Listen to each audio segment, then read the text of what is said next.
Nagtawag ng tanghalan ako. Nakapasok ka ng daily doon? Hanggang parang isang win na lang tapos semi. Ganun. Ano kinanta mo sa tawag ng tanghalan? Pangako sa'yo. Paano nga ito? Pangako sa'yo, ipaglalaban ko.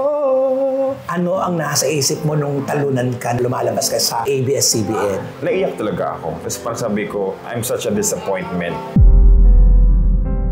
Ilang araw ka na nalungkot? Parang inabot din ako ng 6-7 months. Kamusta ang pakikipagsapalaran mo dito sa host? Habang tumagal-tagal, ayun na, yung may mga marinig ka na here and there, yung mga may biglang aapak sa'yo na parang, bakit? Saan galing yun yung mga ganun? Gusto ko marinig sa'yo, ano ba mga masakit na salita na talagang hindi mo maisip na masasabi niya sa'yo? Na ano, wala ka pang napatunayan, wala kang nararating. Sabi ko, hindi mo alam yung struggle ko just to get here. Sino ba to? Grabe. Meron ka bang madilim na pinagdaanan mo? Yes po. Nung 14 years old ako, I was tapos doon kami sa parang pinaka-fitting room. Tapos nung nilak ulit yung door, medyo kinabahan na ako rin. Tapos, yun nga, pinagtulungan na nila ako. Hindi mo to nasabi sa pamilya mo, kahit kanino.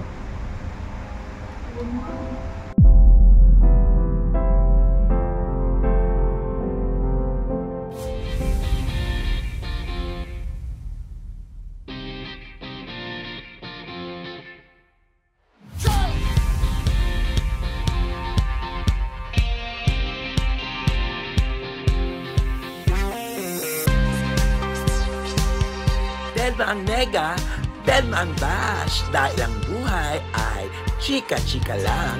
Ganon! Hello mga kachika! Welcome to my vlog! And for today's video mga kachika, nandito po ako ngayon sa Clowns Republic na kung saan kakausapin po natin at makikipagkwentuhan po tayo sa ating kasamahan dito. Talaga naman, sasabihin natin new generation of sing-along master. Wow! Ladies and gentlemen, Aaron Mendoza! Yes, hello everyone. Hi.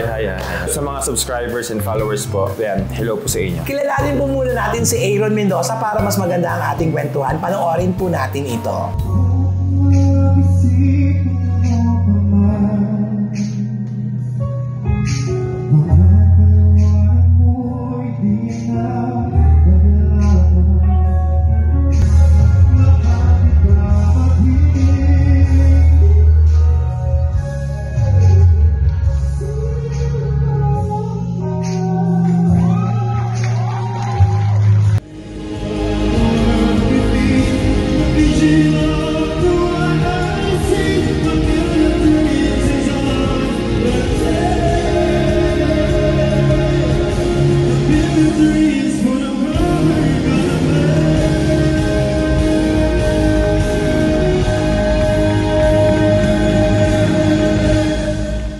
So may recall na. Saan nga ito? Yung sumali ka saan? Sa The Clash. The Clash, Yes. Anong taon to?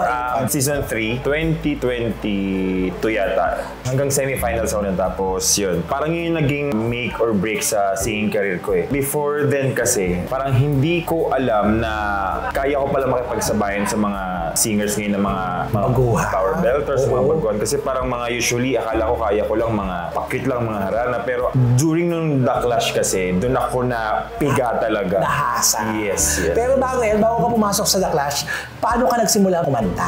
Impluwensya ng tatay ko. Tatay mo ang singer? Mahilig kumanta. Mahilig kumanta. Ilan kayo magkakapatid? 4. Panganay ka?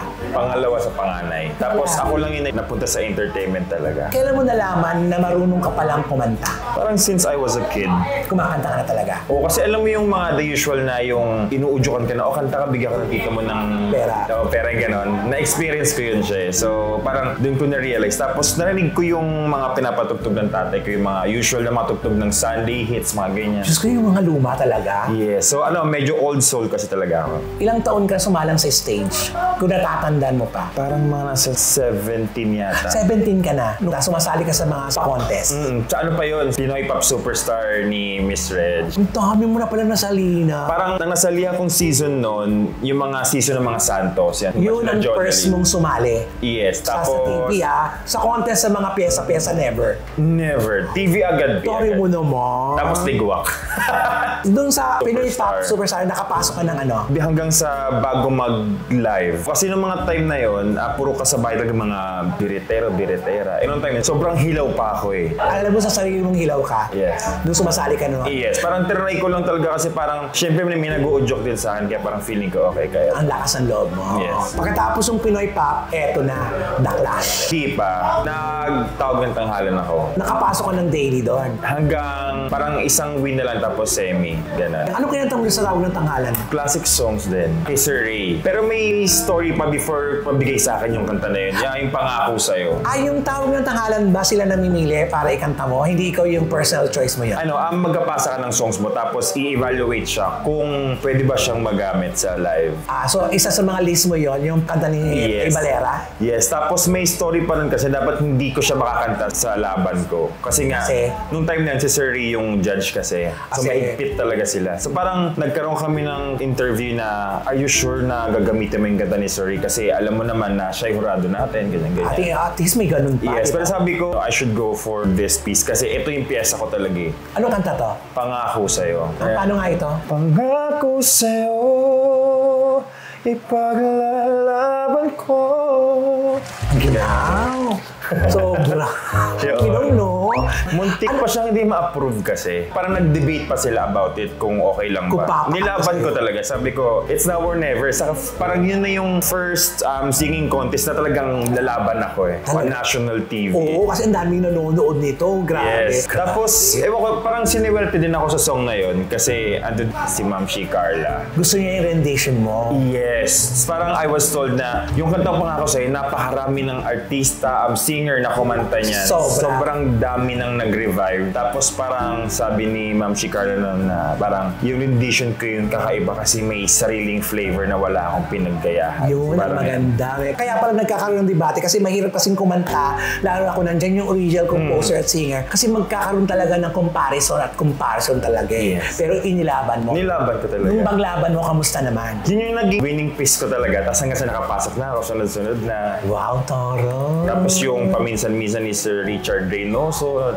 Yan. Pagkatapos no, nakarating ka before semifinals. Yes, na dapat isang win eh. So parang nabagsak na ako doon. Anong pakiramdam nung hindi mo nakuha yung grand final? Parang gumuho yung pangarap ko bigla. Siyempre parang first battle ko sa national TV. So parang after natalo ko, hindi ako lumabas ng bahay. Ay talaga, dumating sa puntong ganon? Yes, na-down ako na parang ayoko na kumanta, ganyan. Tapos sobrang iniwasan ko yung mga microphones, mga makinig ng music. Na-trauma talaga ako. So, paano yun nung hindi ka na-announce sa winner, eto na yung nakakalungkot, nung umuwi ka na, ano ang nasa isip mo nung talunan ka, lumalabas ka sa ABS-CBN? Kasi nung time na yun, yung lola ko kasi, from tindahan sa Pitil Market, bumabiyahe siya all the way pa uwi ng bahay sa Caloocan para lang mapanood ako. So every time na may TV appearance ako, ginagawa niya yun. Nung pauwi na ako, tapos sinalubong ako ng lola ko, naiyak talaga ako. Tapos parang sabi ko, nakakahiya, tapos ang dami nakanood, na natalo ako. Sabi ko, parang dapat di na ako sumali, mga ganyan.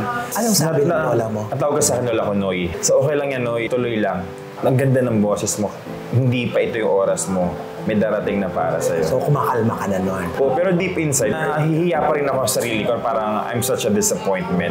Parang ganun. Pagkatapos nun, ang araw ka na nalungkot. Parang inabot din ako ng 6-7 months. Na-trauma ka talaga. Yes. Hindi ka lumalabas na nun. Hindi. Iwas ako sa pagkanta. Ganyan. Anong sabi ng mga tao sa bahay nyo? Ang galing mo, okay lang yan. Sabi niyo. Pinapalakas yung loob mo.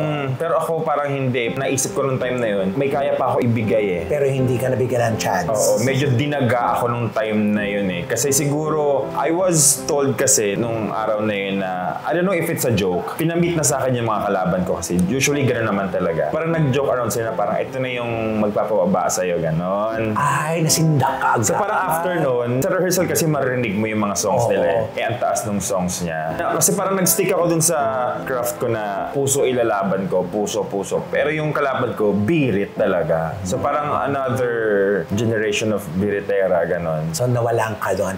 Tapos, after mga 7 months ka nagbuho sa bahay nyo, hindi ka lumalabas, hindi ka nakipagbarkadaan. Paano ka lumabas ulit? Paano mo hinarap ngayon ng bukas? Kasi syempre, kailangan mo mag-move on, hindi pa pwedeng habang buhay kang lugmok. Doon ako nag-start mag-focus sa TV acting din. Naging talent ka rin. Under sa Viva. Social, di ba? Paano ka napunta sa Viva? Discovery sa isang network. Na nilabasan mo dati doon? Oo. Actually, nagkasama kami sa show ni Boss AK doon way back. Kami nila Jeneline Mercado, si Miss Ai, yan.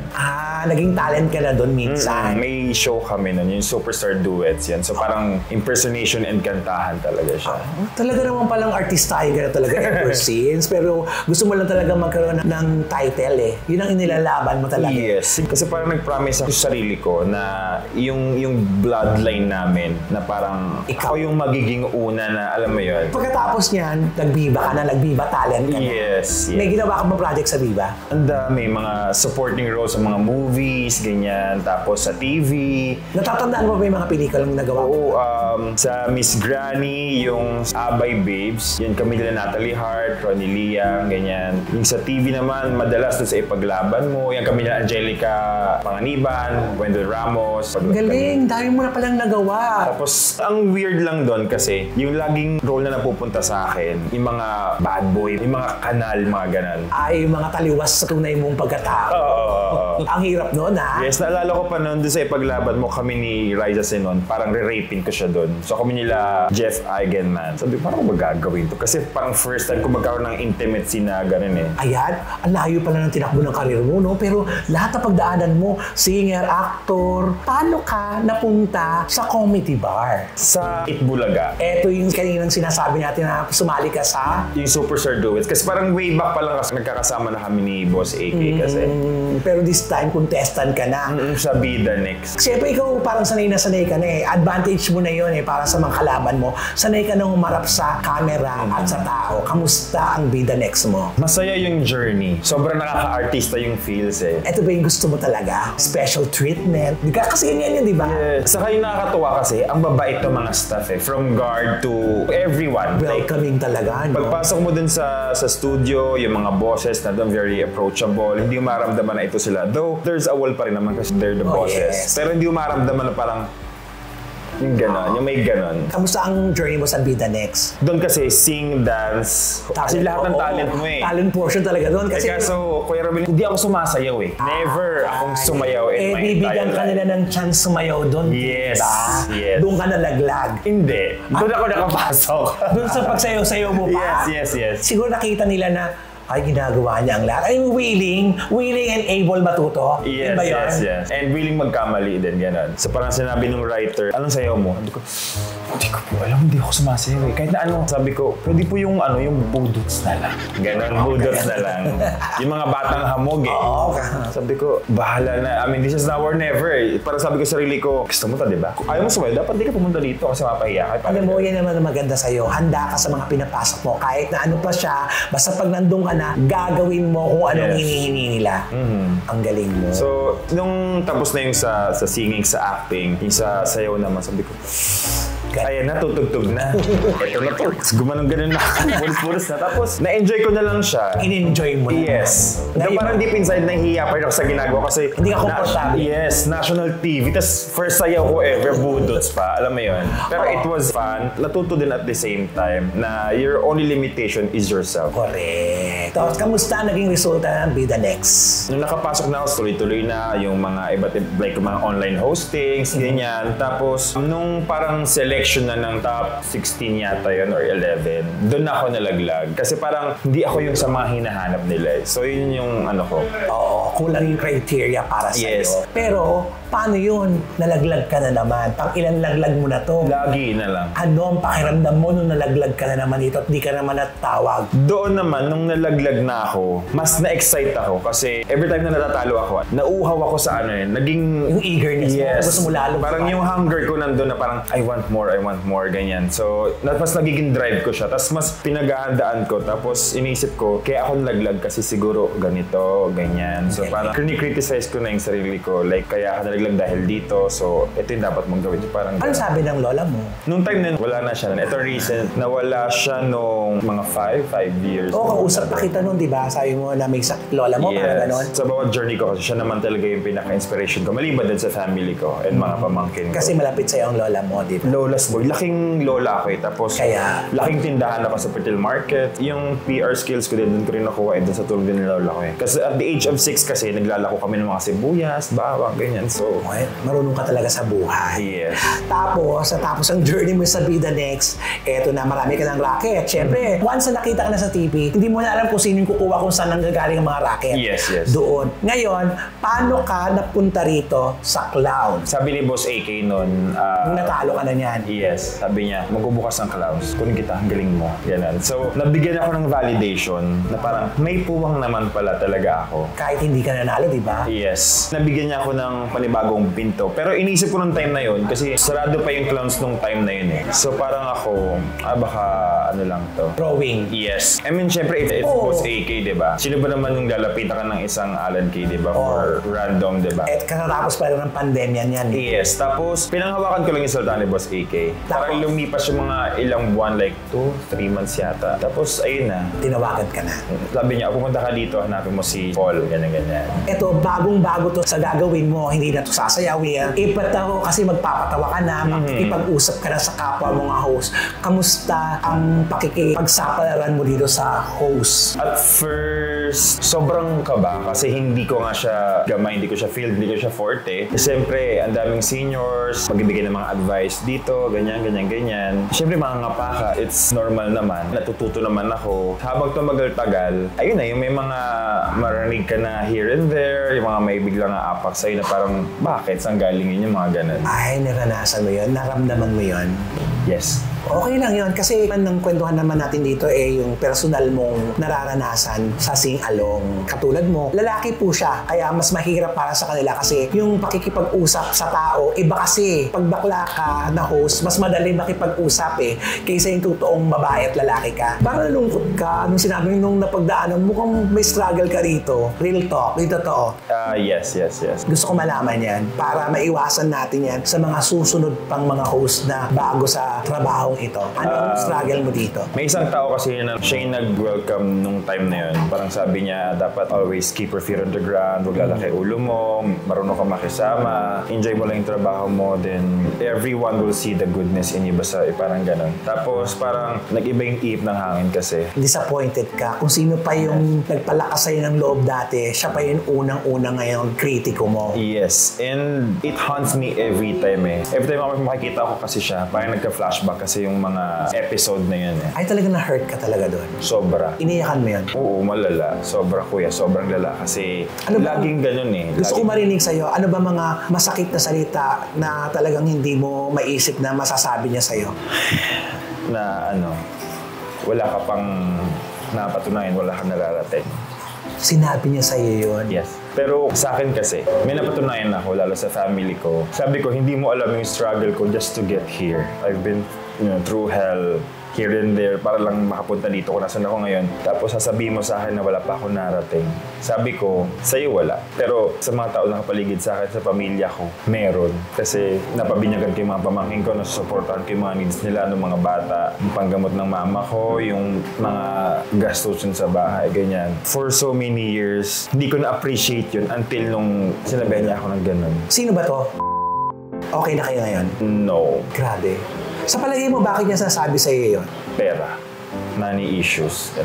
So, iniiwasan mo na siya ngayon? Yeah, parang ayoko na lang mag-start ng any conversations or anything sa kanya. Parang kasi after nun, hindi na kita iaalaw na i-disrespect mo. Tama. Kasi nirespeto naman kita eh. Dapat ibalik mo yung respeto. Yes. Since pinakita mo na yung tunay mong kulay, okay, then be it. So, ibig palang sabihin, nung nakasama kita dito, medyo ano ka eh, wait, may ganun ka eh, di ba? Parang ayaw mo maging close. Parang may limitasyon ka na sa pakikipag-usap. Pero di ba, natatandaan mo pa yung nagkita tayo, unang-una magkasama tayo, di ba? Sinabi ko sa'yo, halika dito, ganito gagawin mo, ako bahala sa'yo. Sige lang, di ba? Natatandaan mo yan. Yes po. Pinalalakas ko yung loob mo dahil sa nakikita ko na parang nahihiya ka na makipagtsikahan sa stage. Yes. Nalilimitahan ka kasi ayaw mo nga makasagasa, di ba? Pero ngayon, okay ka na. Yes, kasi na-realize ko na the more pala na ganun yung feeling mo, the more na hindi ka mapagbibigyan eh. So, nakikipagsabayan na, I mean, slowly but surely. Perfect. At least na-overcome mo na. Yes.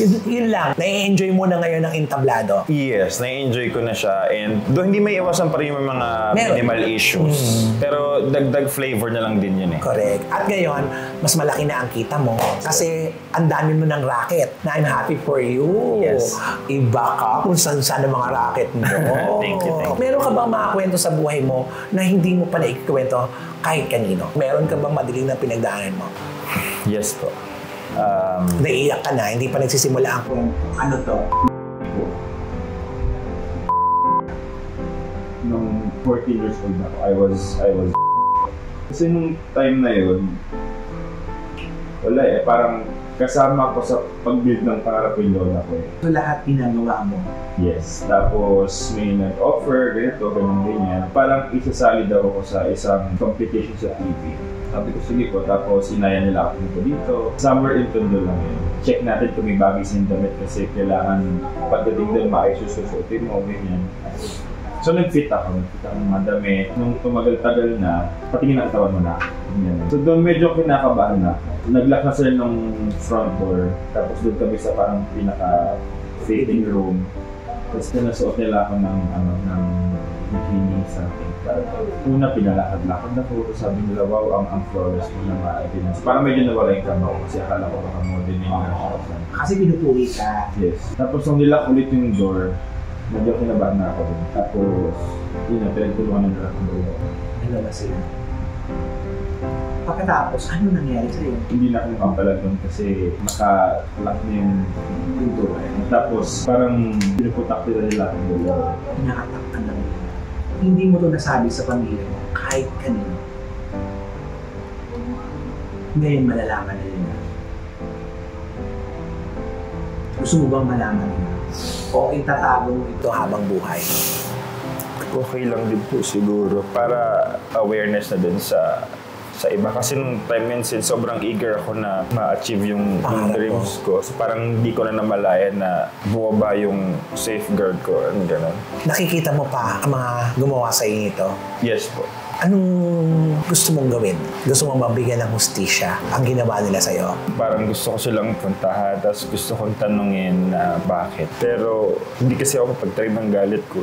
Natatakot din kasi ako na yung galit yung pairalin mo. Pero ang hirap nun kasi hanggang ngayon kasi dala-dala ko siya eh. Hanggat meron kang mga bagay-bagay na tinatago mo. Kasi naniniwala ako walang habang buhay na sikreto. At yan na magpapalungkot sa'yo habang buhay, yung sikreto niya na hindi mo nasasabi kahit kanino. Ngayong nasabi mo na, I'm sure mapapanood nila to. Anong gusto mong sabihin sa kanila? Inyo po, ayan, kung nasan man kayo ngayon, sana po if ever na may tutulungan kayo at sa mga nangangarap na lumapit sa inyo, sana po huwag kayo mag-offer ng mga false hope. Sa henerasyon ngayon kasi, ang daming gustong maging artista, gustong pasukin tong mundo na to na gagawin nila lahat just to get in. Sana po kayo magsilbing tulay nila, hindi yung kayo yung sisira ng pangarap nila. Napatawad mo na sila? Hindi, pero pinatawad ko yung sarili ko for being aggressive. Tama. Magsisimula yan sa sarili mo bago sa iba. Nakakalungkot yung kwento mo, pero mukhang ang kwento mo yan, yan naman na magtatawid sa iyo at magbibigay sa iyo ng inspirasyon at lakas sa pagharap sa bukas, diba? Naiisip mo ba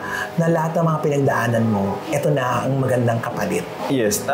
Sabi ko nga po nun sa sarili ko, kuya, ang tagal ko na dito sa journey na to na hanggang ngayon parang hindi ko makuha yung break ko eh. Pero na-realize ko, slowly but surely, kasi hindi naman ako nag-zero eh. Naihinto, pero may dumadating pa rin. Na-realize ko din na parang God will destroy your your plan because God knows your plan will destroy you. Parang ganun. So, Correct. tapos, isa pa sa nabasa ko din nung time na yun na parang God gives the hardest battle to His strongest soldier. So, Nakita mo, buong-buo ka pa rin. Maganda sa'yo yan kasi nawasak ka man nila pagkatao mo, pero yung pangarap mo, hindi nila nakuha.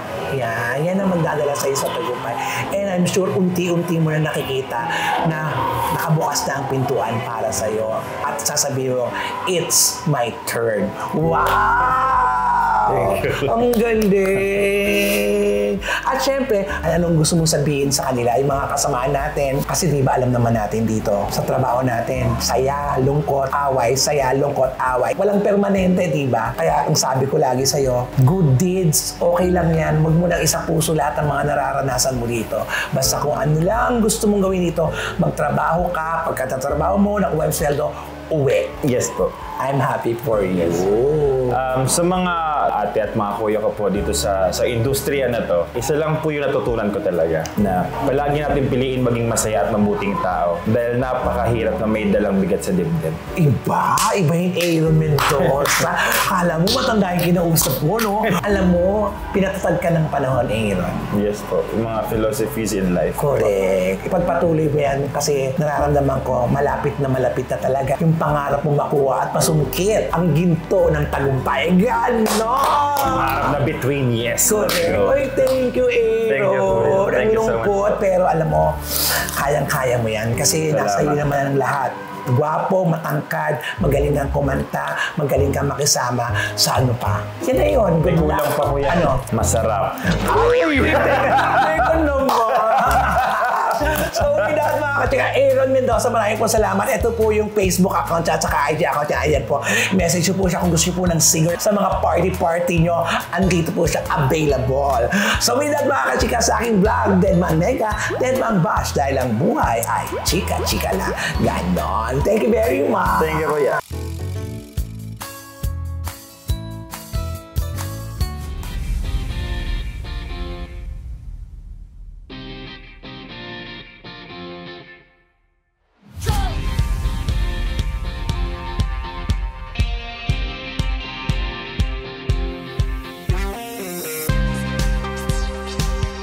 Deadman Mega, Deadman Bash, dahil ang buhay ay chika-chika lang.